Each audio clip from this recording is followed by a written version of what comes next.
Ce tube de pâte thermique a plus de 20 ans.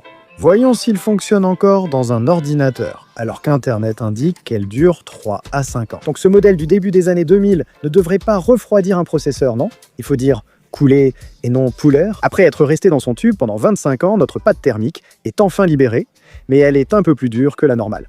On peut voir un peu de séparation du liquide, mais honnêtement, après 25 ans, ce n'est pas si mal. Mais il est temps de voir comment elle fonctionne. Avec une charge minimale, notre processeur est à 23 degrés Celsius. Mais sous une charge de 100%, il se passe quelque chose de fou.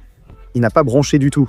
Regardez ça. Nous nous sommes stabilisés autour de 50 degrés Celsius, sous une charge de 100% et sans aucun ralentissement thermique, avec un tube de pâte thermique de 25 ans.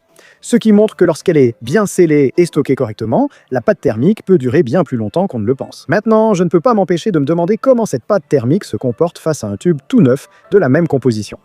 Et la bonne nouvelle, c'est que cette entreprise fabrique toujours la même pâte thermique. La vraie question, une vieille pâte thermique peut-elle battre une neuve? Qu'en pensez-vous?